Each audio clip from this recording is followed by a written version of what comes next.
Hello and welcome back. Eddie Radosevich, George Stoia here from the SoonersGroup.com studios. A spring football preview. It's kind of here. It's here. It's snuck up on a lot of us as Oklahoma will start spring football a week from now. We will be talking to Brent Venables on Wednesday, though, this week. First time that we've talked to him since the end of the season in 2023. Yep. Everything coming, to the end of the year with the loss in the Alamo Bowl, Jackson Arnold's debut. We don't have to rehash a whole lot of that, but it will be good to talk to Brent Venables. This will be the first time that we've talked to him since he made the Zach Alley hire. A number of, analyst positions have been filled here, bringing in the guy from San Diego State to run the special teams. It's going to be a kind of an interesting catch-up, if you will, when we talk to Brent Venables on Wednesday. Yeah, it's going to be really interesting. We get to talk to, obviously, Brent, but the mid-year enrollees. That includes the 13 transfers, the 21 mid-year enrollees, the freshmen that should still be in high school. 34 guys will be talking to the media, or expected to be available to the media. Yeah, we'll see if all Wednesday. Of them. I don't know if we'll get all of them for sure, but it's definitely exciting. I have a lot of questions for Brent Venables. Like you mentioned, Zach Alley. We haven't talked to him at all about that. He's made 2 analyst hires since then. He's also had some recruiting staff turnover that I'm sure will be brought up. You also have some injury stuff. I know he went on the Oklahoma Breakdown podcast, what was that, a week ago, and kind of gave some updates. So we'll get into that stuff later. But I think for me, Eddie, as much as, Brent will be obviously very interesting, I think meeting the new guys is always one of those things that is pretty interesting. And you look at the transfers and as well as the freshmen, there's several guys that I think could make an impact next year. It's been, I think anybody that pays attention to college football, here most recently over the last couple of years, the transfer portal has been, massive for a lot of teams looking to turn over the roster. There's 13 names now that will be going through spring for the first time with Oklahoma. I think Spencer Brown is somebody that has been known. You have Deion Burks, the wide receiver from Purdue, that's going to be a known. Samuel Franklin's still kind of one of those guys that I feel like is a little bit lost in the running back room that has a bunch of question marks going into the spring. For you, though, you have Jake Roberts, Casey Thompson joining the program. I saw that he had put something on his Instagram account here about a week ago. Is really, truly the first time that he had been released to run fully. So I don't know what his situation is going to be going into the spring. There's a number of guys, and then you talk about an offensive line that we'll talk to about in depth here shortly. What's kind of, I guess, your jive here as far as the number one thing that you want to see from one of these guys, or maybe somebody specifically that you're really looking at to see not only does he step into the spring and, be comfortable in his position, but somebody that once this thing fires up in August is going to need to be an instant contributor on. Well, I think Deion Burks is the guy you have to start with. I think he was the most highly recruited guy of the group. I mean, you talk about a guy that a lot of people considered maybe the top wide receiver prospect in the transfer portal. Sure. What kind of impact can he have? I mean, that's a wide receiver room that's already pretty loaded, but I think he's a guy that's going to be able to start for Oklahoma next year. You mentioned Spencer Brown. He's another one that I think is kind of an already plug-and-play type player at right tackle. One name you didn't mention that I think could end up playing a pivotal role is the kicker, Tyler Keltner from Florida State. He wasn't Florida State's starter last year, but where's he? Eastern Kentucky, is that correct? I believe so, yeah. Yeah, he was the starter there. Eastern Kentucky, then Florida State, and then Florida State to Norman. Exactly, and I think that he's a guy that could compete for that starting job on special teams. So a lot of names on there, but for me, it's Deion Burks is where I kind of want to start there because I think he's a guy that, of all the names on there, he's a guy that you could look up next season. He'd lead the team in receiving touchdowns, was super productive at Purdue. I can only imagine what he's going to be able to do in this offense. I think he can play inside, outside. He could end up maybe being that Drake Stoops replacement in the slot. He could also be a burner on the outside. So kind of hearing his story and why he ended up choosing Oklahoma, I think will be really interesting to hear from him. How about you? There's a number of these offensive linemen that I find to be interesting. I want to get into them here shortly. Can I scapegoat a little bit and say just the tight end position in general, because there are so many new faces. Obviously, Devon Mitchell, one of the 21 early enrollees, is going to be a part of the Oklahoma Spring program, as well as 2 guys that probably didn't get the due, and maybe they did. Jake Robertson was a known quantity coming out of Norman North High School via North Texas, the connection there, and then obviously Baylor last season. But Bauer Sharp is another guy that I think that when you look at what he was able to do, whether, albeit a lower division of football, at the same time, he's somebody in that position specifically. I feel like if this offense is going to roll, that the way that people kind of expect it to next season, you have to get more out of the tight end position than you did a year ago. I think that we don't need to rehash the idea that we all love Austin Stogner. They need to get more from that position, though, moving forward. And I think that those two guys having a good spring moving into August will be super important for that position. And then, obviously the development of Devon Mitchell and just seeing, physically he looks there. Can he kind of grasp everything and what he's being asked to do mentally? And then, as well as the other unknowns. And I say unknowns, and it's just because we haven't seen a whole lot of them in Caden Helms or, McIntyre. Cade McIntyre, and even the Josh Fanuli kid from last year that, you look up at the end of the season and when the numbers were really thin at that position, he's having to play a lot of snaps there in the Alamo Bowl. Yeah, I mean, the tight end position, you just ran through the names. It may not have the most experience in some ways, but it does feel like there's a lot more depth and maybe even talent there than there was a year ago. I mean, Austin Stogner played more snaps than almost anybody on the team last year, and he wasn't super productive in the passing game. I'm not saying Jake Roberts is going to go out there and catch 10 touchdowns and have 500 yards receiving, but I do think he'll be more productive than what Austin Stogner was last year. Now, that bar is low, but I think you also look at the other guys, and I think Sharp's somebody that could surprise some folks next year. Super athletic, was originally a quarterback, I think, moved positions to tight end. And then you also have Devon Mitchell. I mean, that's the one name. If we're going to pick one guy on the mid-year or the early enrollees of these freshmen, that's a guy that I'm really interested in speaking to because he's someone kind of like Deion Burks as a transfer. Devon Mitchell could be a starter next year, and it wouldn't surprise, I think, a whole lot of people. Well, and I think that, just looking at what he was able to do in terms of high school production out at Los Alamitos via Allen High School, he's a guy that it's expected as much as anybody else probably in this class to come in and step in immediately. And that's going to be kind of interesting to watch. He's also a guy that, it's the joke that's always made for these early enrollees is, oh, these guys should be at their senior prom. Devon Mitchell should be at his junior prom. Yeah. Like he reclassified a year early. So this is a guy that really should be a junior in high school, and we're talking about him starting for Oklahoma next year. When you talk about the transfers that are incoming, Spencer Brown out of Michigan State, Fabici in Nwewu. I'm sorry.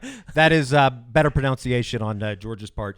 Those two guys are expected to kind of step in and be guys. I think it is going to be interesting to see kind of what you get out of Michael Tarquin out of USC, as well as Garion Hatchett from Washington, who, I think that when you look at it, plenty of experience at this level of football. How do they fit into the grand scheme of things? And then all the guys that are coming back from last year's team. The offensive line, I know that we're going to talk about it, probably starting this week until Oklahoma opens camp in August. It is maybe the most pivotal position for Oklahoma in terms of finding immediate success offensively.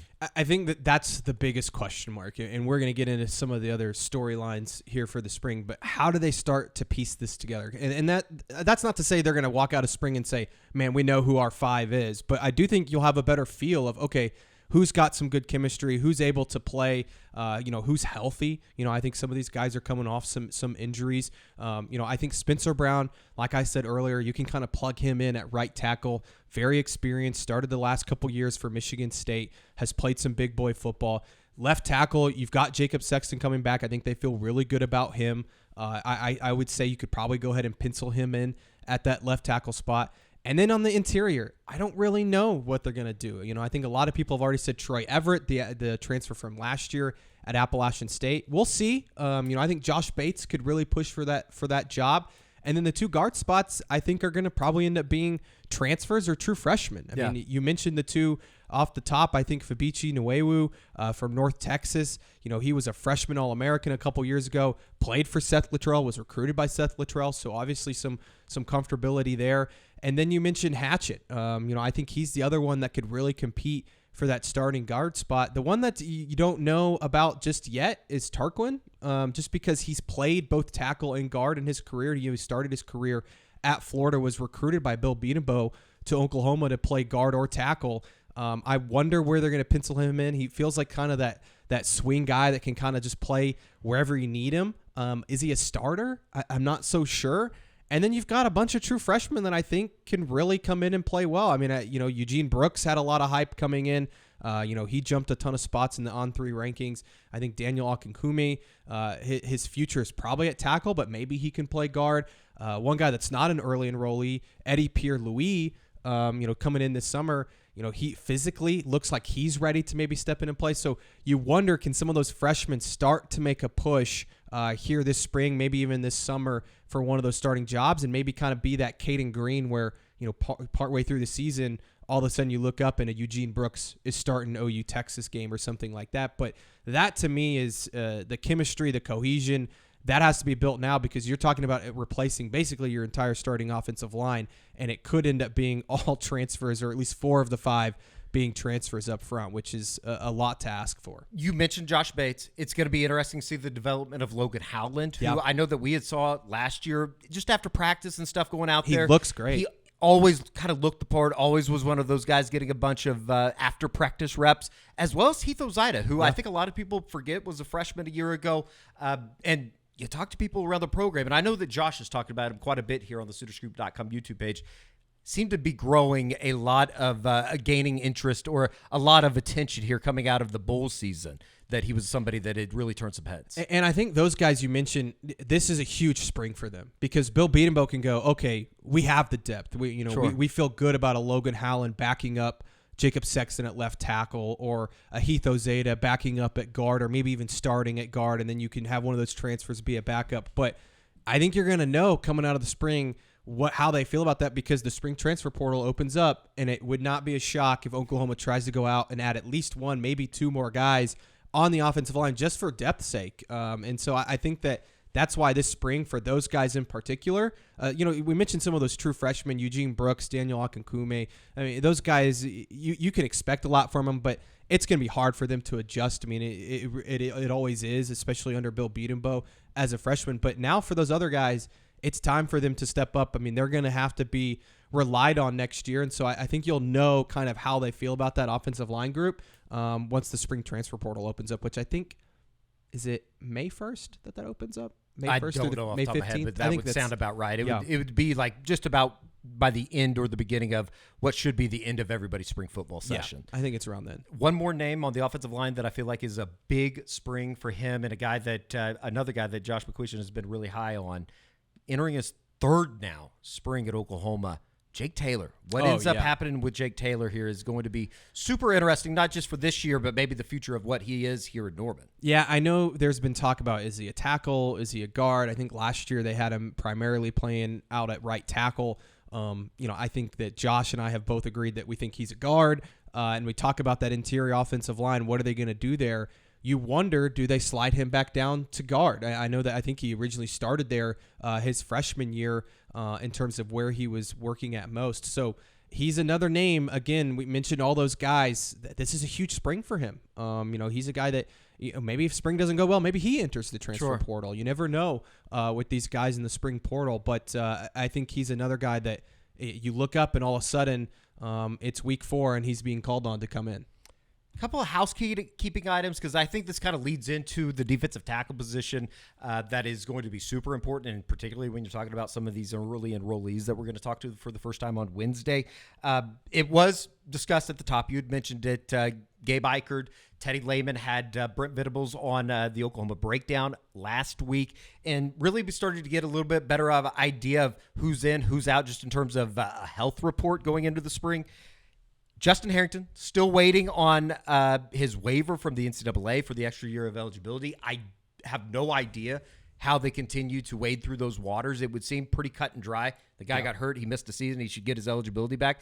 He did say that he feels like, or they feel like within the Oklahoma football program, that's still progressing in the right direction, correct? I think so, and I don't know how he wouldn't get it. Well, it's the NCAA. You never know what they're going to do. I know, and I think it was the 3rd game, is the SMU game that he injured it last year. I don't know if he's healthy yet either.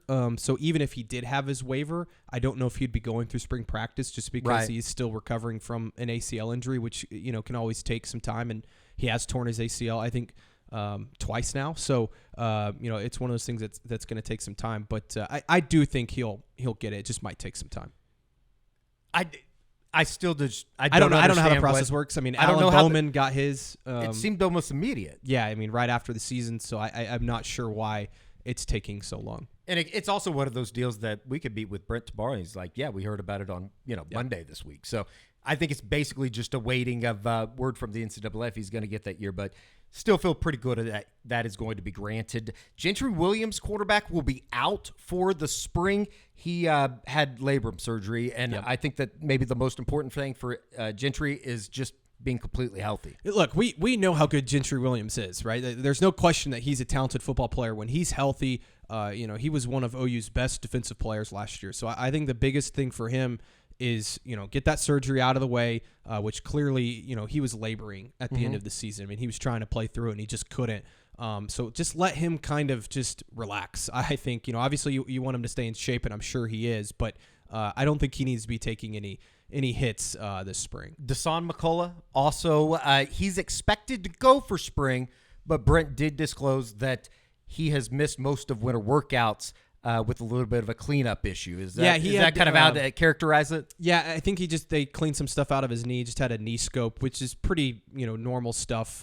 Standard. Yeah, I mean, and I think he was kind of battling that throughout the season, which is kind of why I think his snap count actually went down as the season went on. But, that's precautionary. I do think he'll probably be limited, I would say, to start spring ball, but I do think that he'll participate in some capacity. Somebody else that will be interested to get an update on Andrel Anthony and kind of see what his status is. Is he going to be a full go for spring coming off the ACL injury sustained in the Texas game last year? Last but not least, bad news. Just no other way to say it. Brent Venables did confirm that there were some rumors out there on the internet here over the last couple months.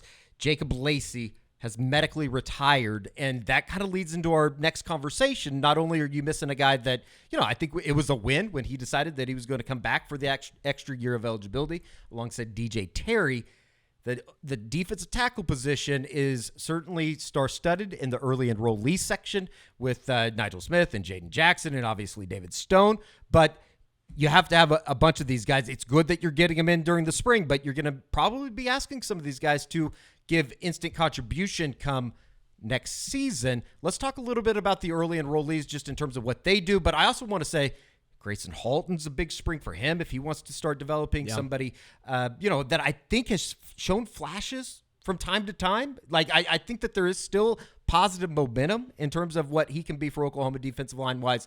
It's just going to be interesting to see how all of these guys kind of come together. Yeah, I think Brent said it was a devastating blow was his quote about Jacob Lacey missing the year. And I think that it's huge because he's a guy that has a ton of experience. I think he played the most snaps of any interior defensive lineman last year for Oklahoma.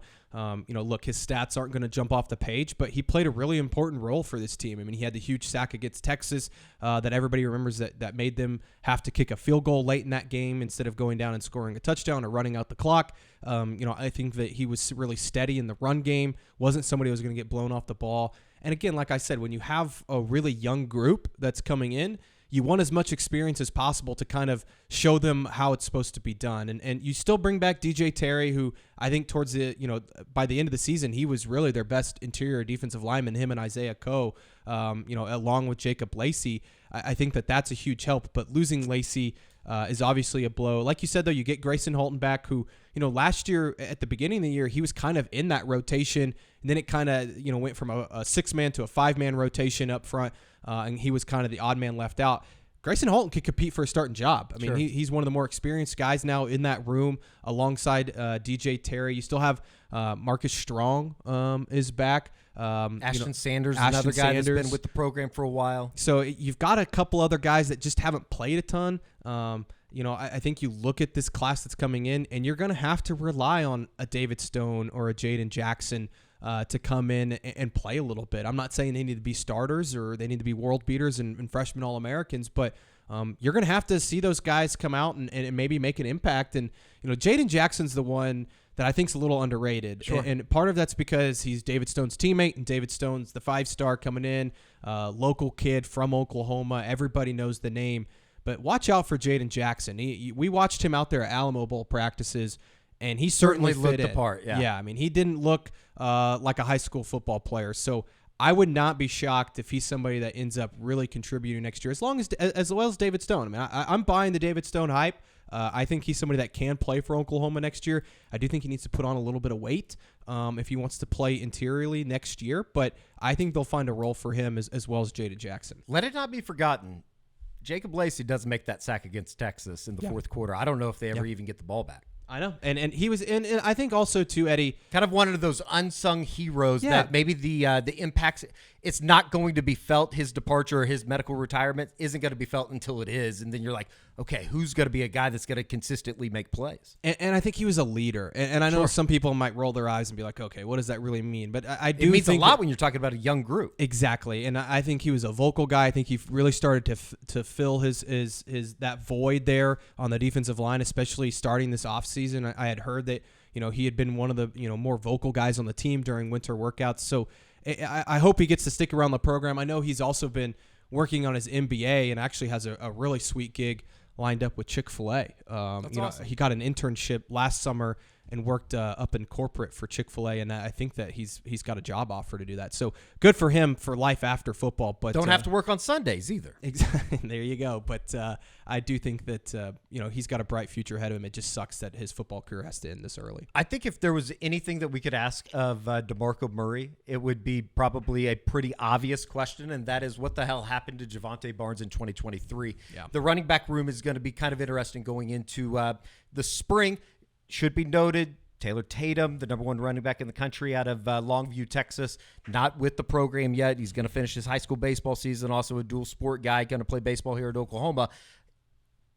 Is maybe that the biggest question mark, just what happened to Javonte Barnes? I want to be able to talk to him, and we've talked about it before, but it was just such a drastic difference in the guy that we talked to at the beginning of August when when preseason camp was beginning, as opposed to what he actually was for Oklahoma last season. Yeah, and hopefully we get the chance to speak to either DeMarco or Javonte this spring, because I think typically we do sometimes get position coaches in the spring and pretty much any player we want sometimes. And so I wonder if we'll get to talk to him and kind of hear an explanation. I also wonder if Brent will be asked about that tomorrow. Just, hey, it's been a few months, what the hell happened with Javonte, and is he healthy? Sure. Because I think that's kind of the big question all season was, well, is he healthy? Does he need to have, another procedure done? Last spring he had the foot procedure done, and it seemed like he just was never himself last year. I wonder if they have to go in and fix that. So that's going to be really interesting. But looking at the running back room, Eddie, it's Gavin Sawchuk's room to me. I mean, I thought, to end the season,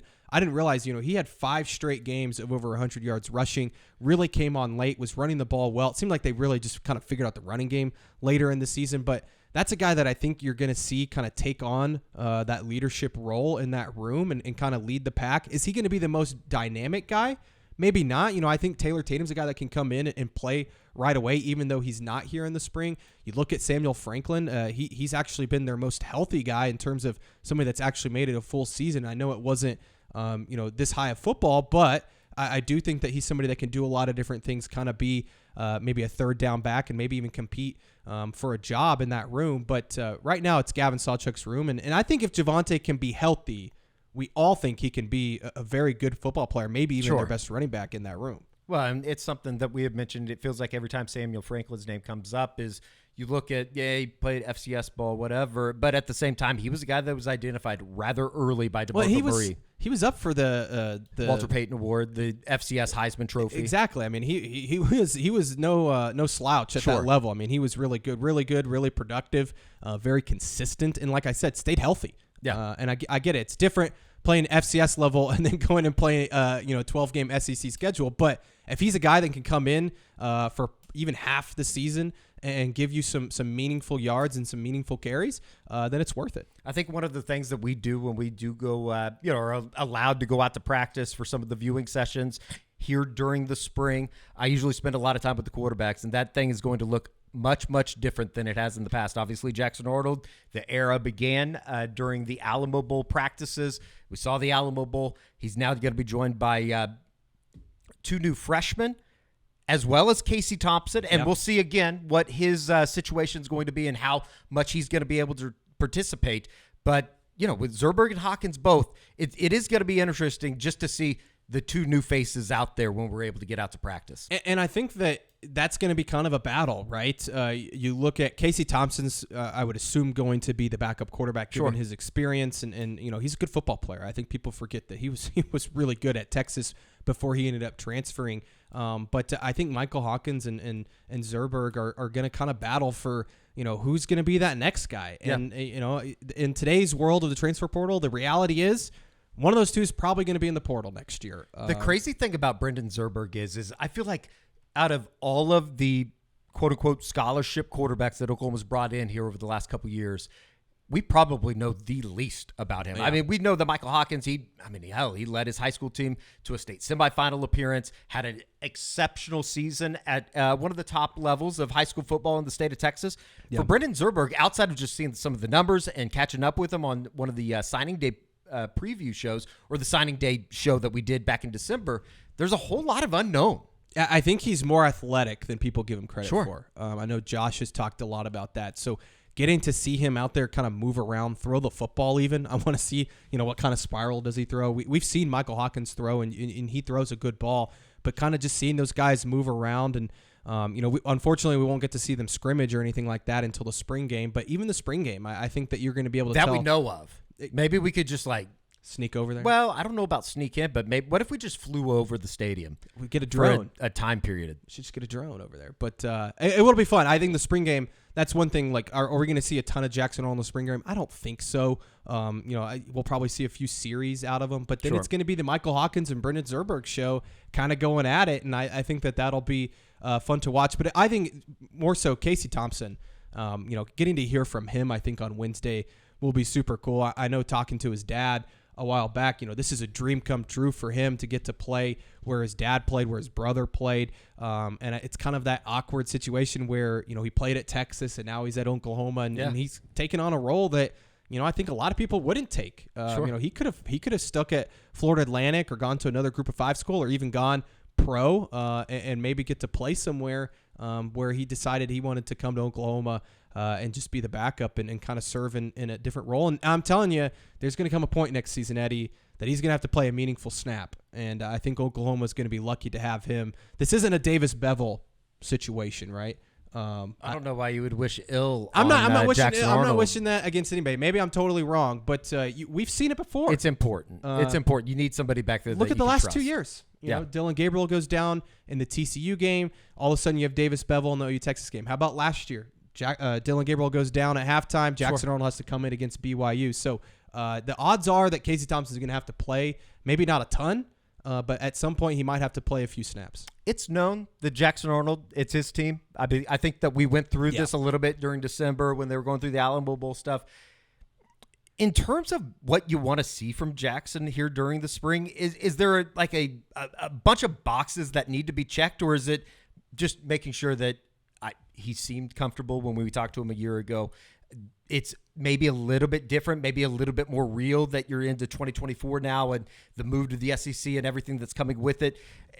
I don't think that there are a bunch of things that I need to hear from him, but I think the natural progression, and then obviously working with Seth Luttrell even more than maybe just that 15, 16, 17 practices that they got in the Alamo Bowl should be a continuation and just an extension of what they've started to build in December. I think the biggest thing for Jackson Arnold is seeing the way he leads. And I think, Dylan, you'd watch Dylan practice, and I'm sure it looked a lot different in 2022 than when he came out in 2023. I know last year watching him at practice or even talk to him after practice, you could just tell he was a lot more comfortable in his role. It was night and day different from year one to year number 2. Exactly, and I wonder what that looks like for Jackson, because I do think it was a huge benefit to sit behind Dylan last year and kind of see how it operates. And I think it was huge to let him kind of have the reins in the Alamo Bowl and kind of go through that. And I know that he's talked about that a few times since then, but that's going to be kind of the way he's going to be the most vocal guy? No, he's not going to be Baker Mayfield out there at practice, but I do think that there's a certain swagger to being the quarterback at Oklahoma and the way you carry yourself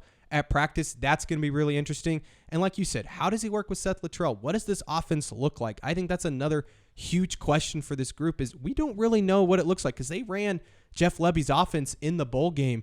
So what exactly does it look like? Is there more RPOs? Are there less RPOs? Is it a spread offense? Is it an air raid offense? Are they throwing more? Are they running more? Zone scheme? All that kind of stuff.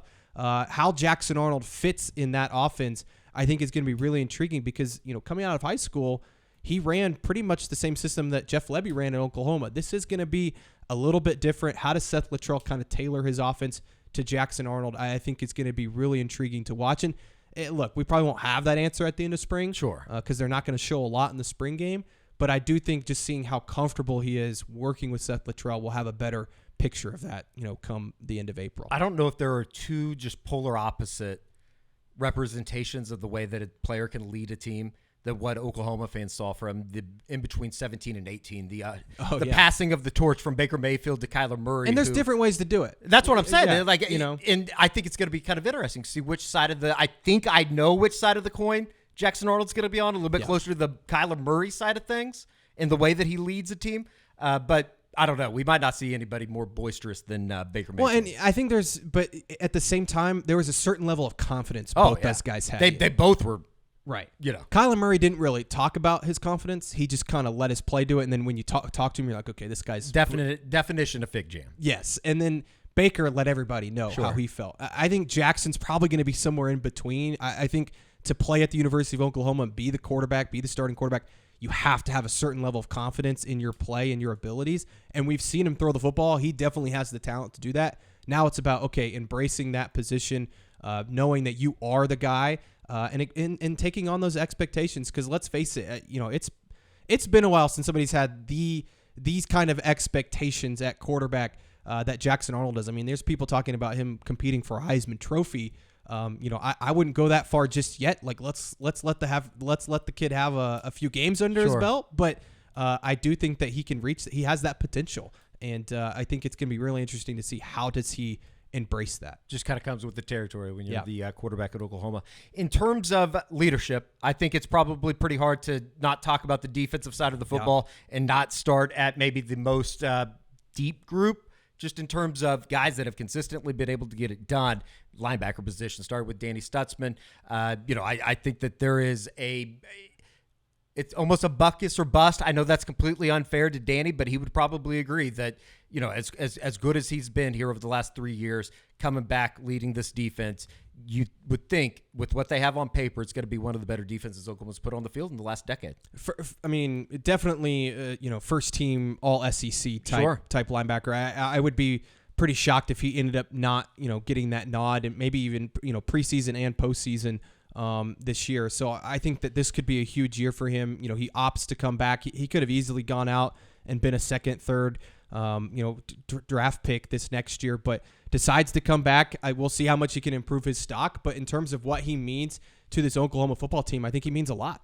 You saw the injury last year against Kansas. If he stays in that game the rest of the way, maybe they win that game. If he plays against Oklahoma State, maybe they win that game. And that's not a knock on the guys that came in and played. I think Kip Lewis and Jaron Kanik and Kobe McKenzie, those guys have great futures ahead of them. But there's just a different aura about this defense when Danny Stutzman is out there. And you saw the leap he took from year one under Brent Venables to year two, and it makes you go, man, what can he be in a third year under Brent Venables and now Zach Alley coaching the linebackers? I think that he could be one of the better football players in the country at that position. And you look at the other guys, that's going to be an interesting battle because I do think it's an open battle. I think that, last year Jaron Kanik started the year, ended up being Kip Lewis that ended up taking over that position because he was just so good. And I think Kanik made some improvement, but Kip Lewis was just a superstar. He was electric. I'm interested to see his weight. I know that's a weird thing to say, but I think that he's a guy that could probably put on a few pounds. Right. And all of a sudden, he's a real monster there.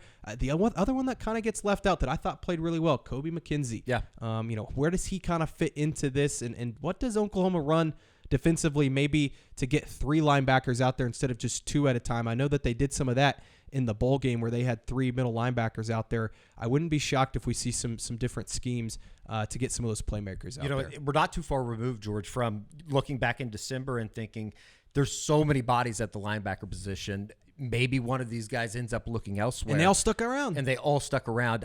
Obviously, good news for Brent Venables, good news for Zach Alley and what he's inheriting in the linebacker core. But I think that there is a certain level of excitement that kind of matches up with expectation in what that group should be as all of those guys are somewhat veterans around the program going into the spring. I mean, you even think about a guy like Lewis Carter. Lewis Carter and Samuel Omosigo might be both those guys.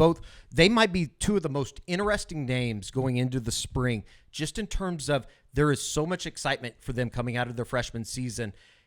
When you talk about taking that next step, how do those guys fit into the grand scheme of things and what Oklahoma wants to be defensively? It's going to be tough for them to get on the field because, like we said, you got so much experience there with Danny and Kip and Jaron and Kobe that where does Lewis Carter and Samuel Omosigo fit in? And both those guys played, really important jobs on special teams last year. Samuel Omosigo, like the first gateway to earning those extra reps or earning those opportunities within a game. And I would assume they'll do so again this year.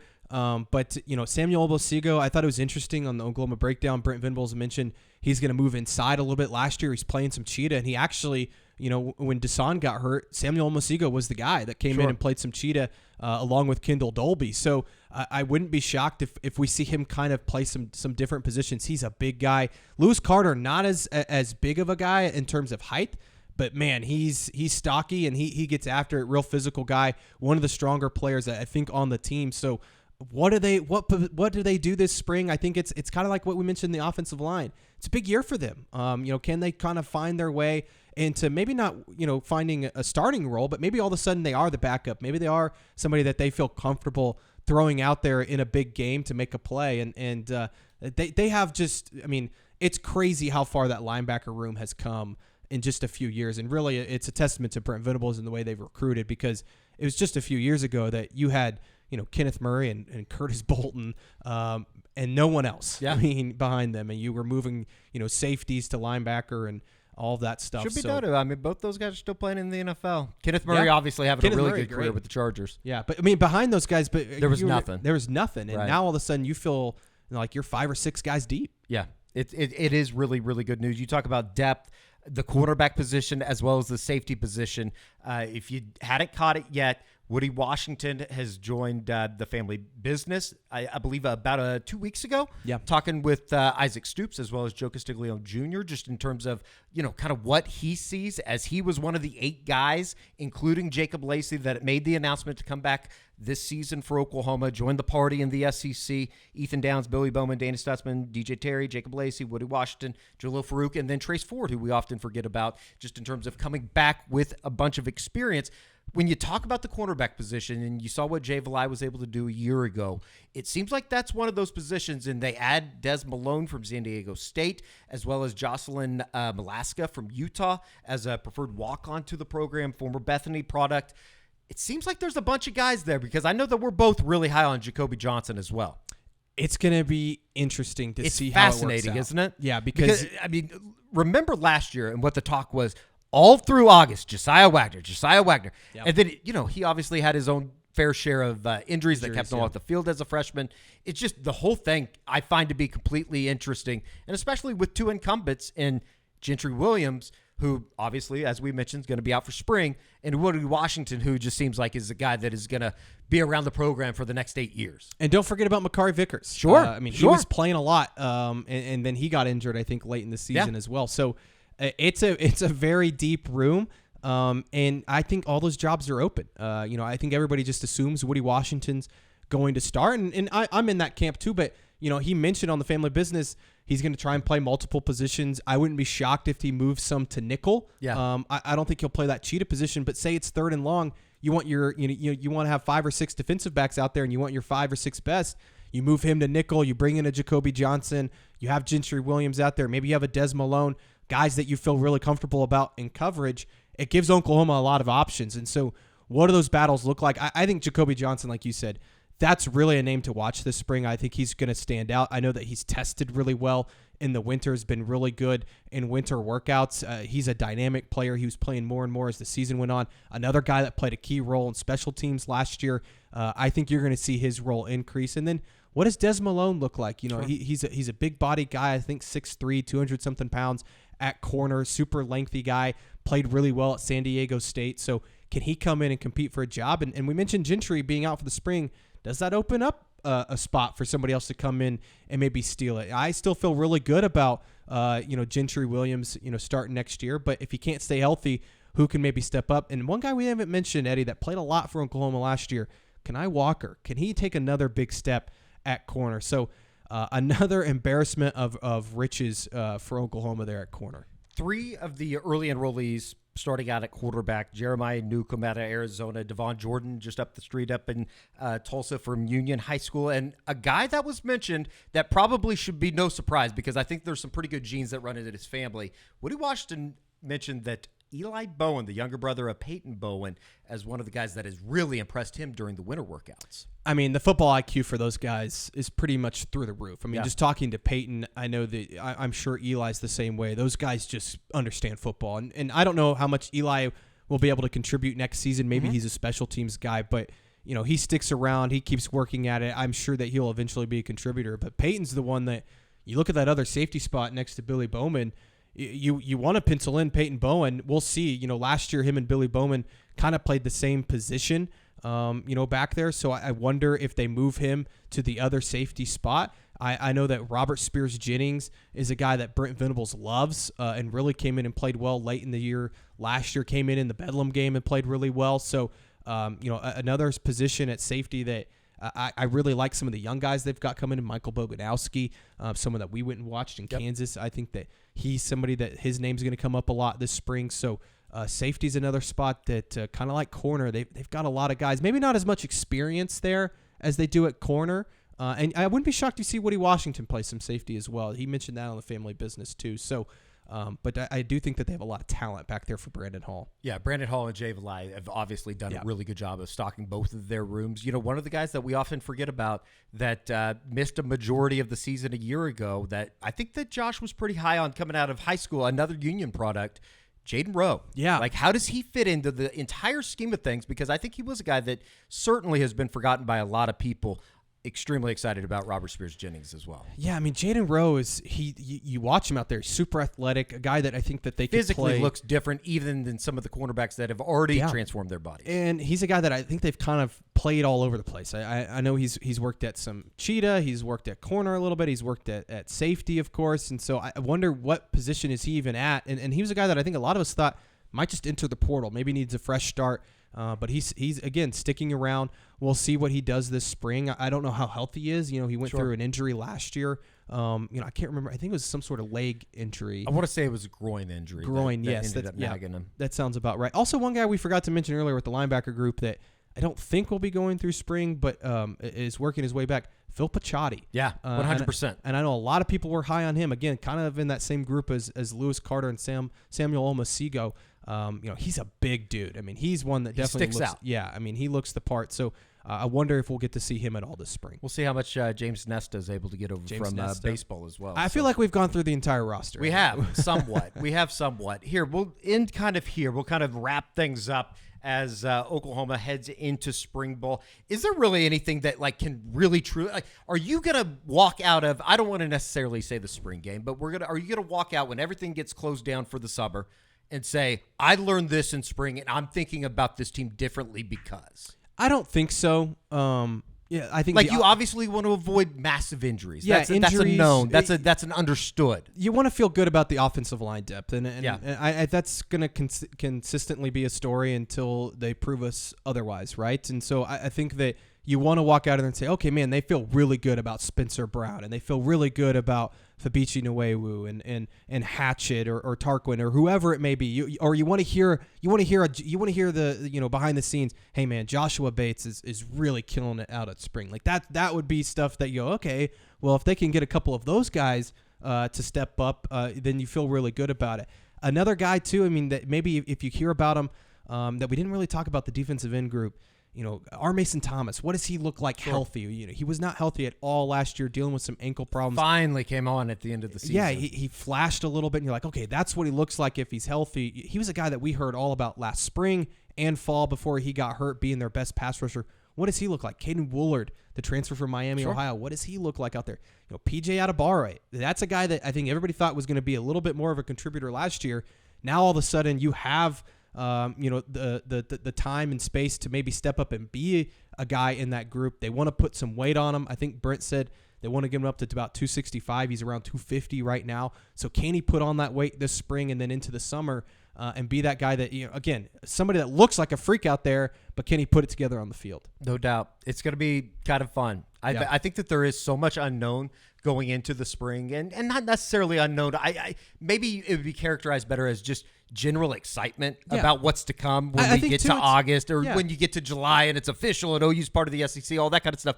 It just seems like there is a growing expectation for this thing to be bigger than maybe what we expect even now, and it feels like it's going to be pretty damn big. That's what I was going to say. Is I think that there's an excitement because a lot of people are doubting this group. Yeah. You look at the over/under win total at 7.5. Yeah, we talked to Andy Staples about that. I mean, you look at where people are picking them in the SEC. Everybody's talking about how difficult the schedule is.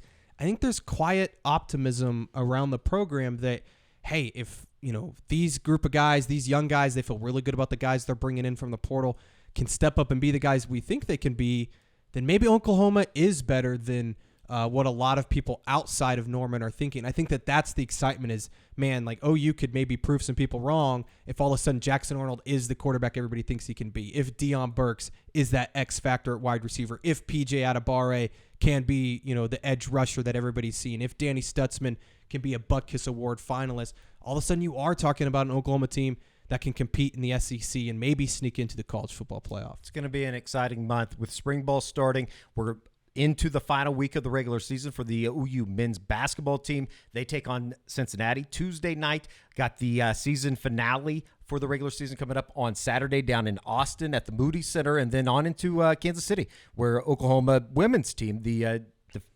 defending champions of the regular season, the two-time defending champions, I guess you could say, will be the top seed. They don't play until 1:30 on Saturday afternoon up at T-Mobile Arena, the site of next week's men's tournament. So it's kind of hard to imagine that it's all here, but also nonetheless, softball's still playing. Despite losing a game, they are going to continue playing the rest of the year. I have been told, despite I think the exaggerated demise of the Oklahoma softball program, I think that things are going to be okay. Yeah. When it's all said and done. Loves Field, just general impressions real quick. Amazing. It was incredible. I mean, I absolutely incredible. The facilities, I think, are going to be incredible. We didn't get a tour of those yet, but just from the outside, it looked amazing. The field was incredible. The stands.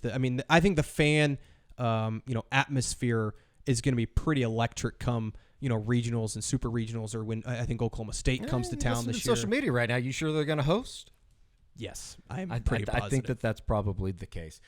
They will open up Iowa State. Big 12 softball opening this weekend. Oklahoma, just down the street at Eldell, they'll be opening up against Central Florida. They play Wichita State on Tuesday night in a little midweek action. They need to get things right coming off of a really bad weekend. I told somebody associated with the program over the weekend, it's like, well, you're not leaving Vegas like just in too much of distraught, because I think most people usually leave Vegas a little bit tired, a little bit concerned about their well-being, and certainly coming off of a couple losses. Also, before we forget, shout out the golf team. Golf team's been pretty good this year so far. Yeah. They won a tournament out in Vegas. Yeah, they won their tournament, the Southern Collegiate, here not too about a week and a half ago. Yeah, I think so. So, yeah, Masters season. They're always around. Ryan Hipple's always got that thing. They got a powerhouse. They got a powerhouse, and they're loaded this year. I think that it's kind of interesting. Maybe we can get into that in maybe one of the stickball reports, just in terms of all the guys that they have, like Stephen Campbell and some of those guys didn't even go out to Vegas, and they still won the tournament. So should be interesting. Nonetheless, a really good time to sign up for Soonerscoop.com. $1. Just go to Soonerscoop.com. It's $1 for the month of, the entirety of the rest of the month of March. And certainly there's going to be a lot of news here filtering through from just, all the basketball stuff, and then obviously the spring ball stuff. Spring practice, just for people paying attention, March 11th, which I think we'll get to go out to maybe and see. I think so. That's the first day. And then March 12th is Pro Day, which I know not everybody tunes into Pro Day, but it will be a big one for several guys. I mean, Drake Stoops, most notably. Massive day. Not being invited to the Combine, you got to be able to take advantage of the Pro Day. I know that, that's still a very serviceable project or, product for a lot of people, being able to get that, kind of that camera time or the FaceTime, I guess. Yeah. Also, they just announced spring game 1 p.m., and I believe tickets are already on sale for season ticket holders, and then I believe March 20th they'll go on sale for the rest of the public. Very good, George. We appreciate it. We will be back on Thursday, kind of wrapping up everything that was said from all of the newcomers, as well as Brent Venables, who we talked to on Wednesday to kind of kick this thing off into spring ball. You're number 3? 3. That's crazy. Yep. It's kind of crazy to think that Brent Venables is here now for this is going to be his 3rd spring. It's going to be I wild. don't know. That doesn't seem right, but it is. Yeah. All right, very good. Thank you, George. Until next time, we will talk to you right here on the SoonerScoop.com YouTube channel. Talk to you soon.